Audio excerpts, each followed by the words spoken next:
Some days I've moped about how I'll never get back the feeling I had the first time I played Skyrim, and then some days Kingdom Come Deliverance 2 arrives on a mighty steed to sweep me off my feet at a full gallop. Damn, that looks really nice. Armed with excellent, skill-focused melee combat and a rousing, action-packed medieval saga fit for a Hollywood blockbuster, it's one part sequel and one part coronation, bringing a lot of the original's ideas to fruition in the same way The Witcher 3 did for CD Projekt Red or Greedfall did for Spiders. No game of this scope and scale is without some technical scuff, of course, and its compelling design goals are occasionally at war with themselves just as much as our hero Henry is internally. But even still, its majesty is hard to deny. This is a review?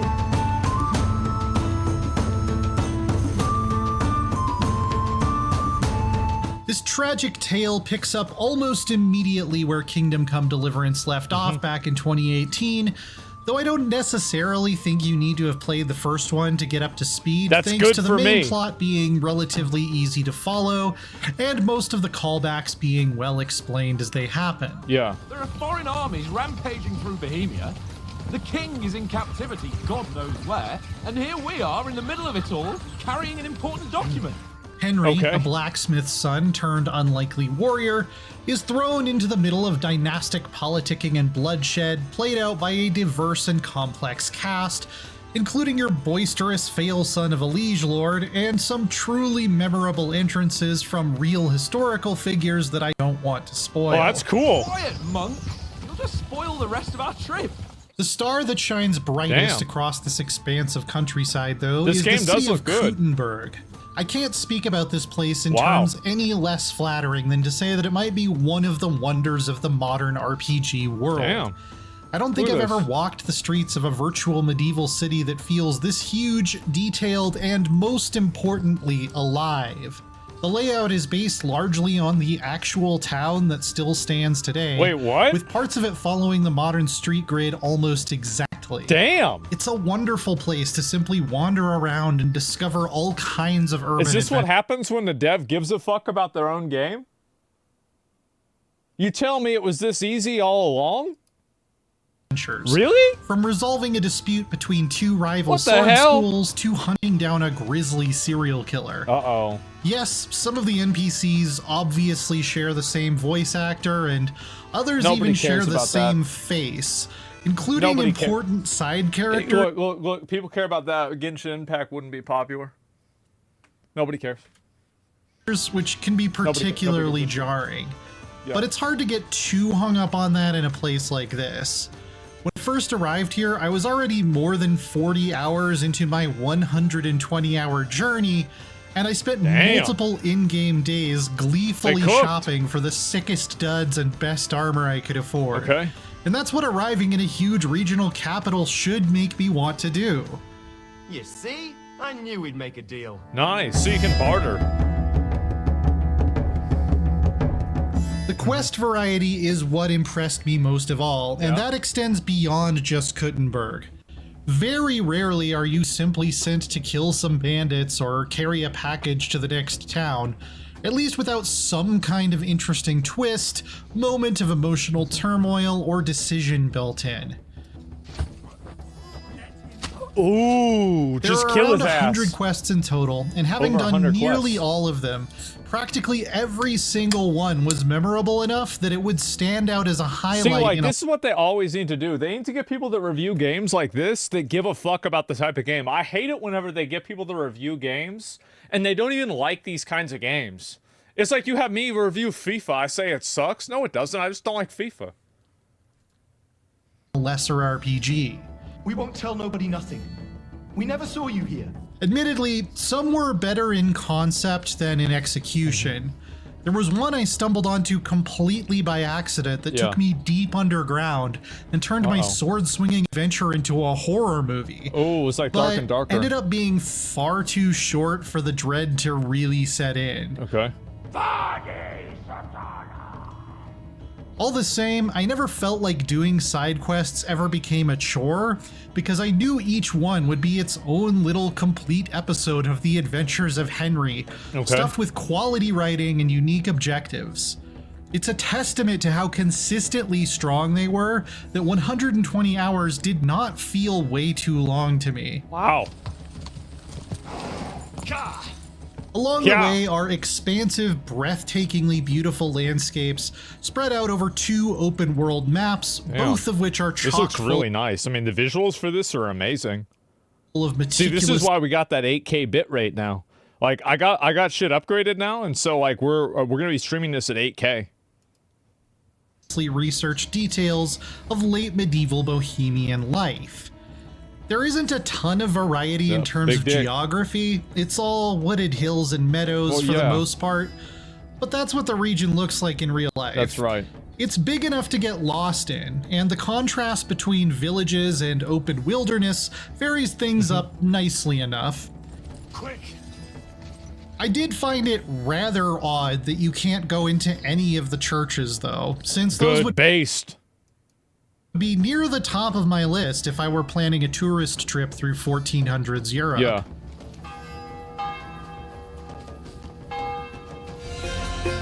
That's right. Well, I streamed today. If the side quests are like episodes of a TV show, the main quest is a big screen war movie that pulls out all the stops in its ambition, dialogue, and emotional range.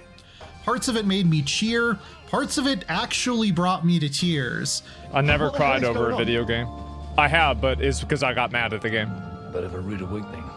And Henry's ultimate nemesis got under my skin in a way video game bad guys rarely do, making me rethink everything I'd done up to that point in what might be one of the most memorable final encounters I've ever played through. Yeah.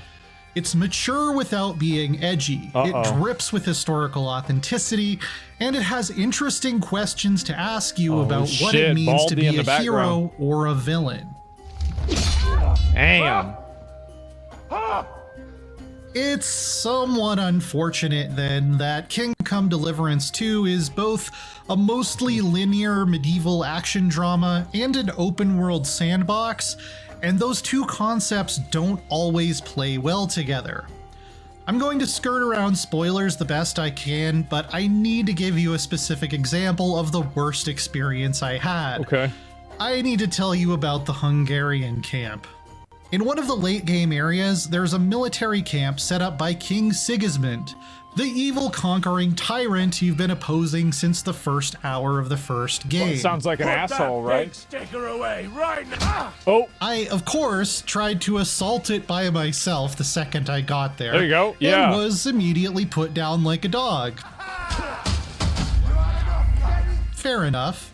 But for the next 40 hours of adventuring, I was plotting my revenge. Yeah. That's right. A fire was lit in me. Motivation to become as much of a badass as possible. I studied with all of the best blade masters. I learned the way of the bow. I saved up for the best armor. I forged by my own hand the very best sword in Bohemia. Nice.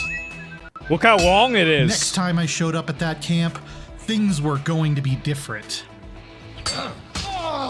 So, near the end, I went back to the Hungarian camp Rambo style, and I killed everyone there. Nice! Yes! Yes! There you go! Okay, not the cook Why? or the tailor, and not Musa. Musa's cool. I know very well what you meant. But probably somewhere in the neighborhood of 30 to 40 armed men. This was an empowering and gleeful rush. Great. With difficult combat that tested all of my skills like never before. A real highlight of the entire journey. And these are enemy soldiers, let me remind you. I don't feel like this was an unpredictable or degenerate thing to do. Yeah, of course you do this. So it was a huge downer when, shortly after, I was asked to infiltrate this same camp as a spy. and Henry didn't even so much as mention that he had completely desolated the place and had a bounty on his head so large that the authorities there would skip fines and prison time and just straight up execute me if I was caught. That seems pretty normal to me, I would say. I think that's kind of normal. Like, most games are going to be like that. Yeah, you're going to break the quest. Yeah, that's just normal. Yeah, games do that. Sometimes they do, right? I mean, I'm sure there's examples of games that pop off like that. Like, let's say Baldur's Gate 3 or something. But it's like, that's a super exception. Like, I don't think you can even expect that. Is the most heinous of crimes. You'll fry in hell for this. This is a required story quest with no alternate path. Yeah. So the ridiculous, frustrating solution I found was to sneak up on the unkillable quest NPCs several times to talk to them and start the next cutscene before that same NPC spotted me and went running to call the guards. I don't know nothing. We didn't do Yeah, nothing. that's kind of scuffed. It also ruined my near-perfect reputation because I guess killing invading enemy soldiers was a crime that the random peasants Sigismund is actively oppressing couldn't forgive. And everyone in that does seem kind of stupid, I'll be fair. It does seem silly. every town ended up hating me. Poe's mad. That's right. Get out of here, you scoundrel. Ooh. But this was a major outlier in what was otherwise a hugely engrossing marathon-length playthrough. Got him. Other than that one total debacle, I truly adored almost every minute I spent with Henry and company. Nice. The tactical, skill-based sword combat is a sharp refinement of the already great system from the first game, though I felt like at higher levels, the balance of pure stats to player skill skewed a little bit too much in favor of the former. Big mistake, shithead. So I can overgear the game. You could Thank probably God. reach the credits without actually getting particularly good at the sword play, which Boys, we are going to finish this game. Wow. was certainly not the case in the first one. Yeah. But it is cleaner, more varied, and smoother to play. End of duel. Archery in particular has improved a lot. There's a blacksmithing minigame now, which I found a little bit clunky and unsatisfying in practice. Yeah. But it is still great after the fact to be able to use a sword I made myself in combat. Yeah, that is cool. And alchemy has been made way more intuitive. I also really like the improved perk system, where every level up feels like it gives you multiple choices between meaningful bonuses. I would get the, I'm gonna get the warmonger one. A lot of the one. perks honestly felt more like side grades than upgrades. Yeah. There was a perk that made it so sleeping outside was more restful, but sleeping in a bed was less so. Yeah. The sequel's version only has the upside and not the drawback, which is important if I'm going to spend my hard-earned skill points on something rather than just picking it as a character Damn, background there's a at the lot of beginning. stuff you can get. And while there wasn't Wow. a single quest as interesting or different as the monk arc from the original, getting to level up my scholarship and unlock new quest resolutions by destroying my enemies with facts and logic was also great. That sounds like Reddit. Get that the fuck out of here. In some respects. Did I mention that it runs really well on my 4070 Ti, even wow. at 4K and very high settings? Damn, okay, cool. I still can't even run the first Kingdom Come Deliverance at max settings on this same machine, and Wow. that game is 7 years old. So it's at this optimized? point. People So the still optimization optimize video work games? that was done here deserves a shout. There are also plenty of bugs, but most of them are of the silly sort you Yeah. screenshot to show your friends that you'd expect in an RPG with this much ambition. Yeah, sure. Only rarely did something show up that actually disrupted my gameplay. Was that a zebra? Bro, this looks In awesome. many ways, Kingdom Come Deliverance 2 feels like it's Yeah, picked this is- up and run Yeah, with wow. the reactive first-person RPG torch that Bethesda left lying in the mud years ago in Yeah. pursuit of a broader audience. And it has excellent melee combat, which the Elder Scrolls never came close to, even at its peak. Sometimes I always thought Elder Scrolls sucked. I'm gonna be honest, I did. I never thought it was that good. Not sure if it wants to be a cinematic tale about a specific guy going on a specific adventure, or a truly dynamic open world sandbox packed with interesting and varied side quests, and that can lead to a few immersion-shattering conflicts.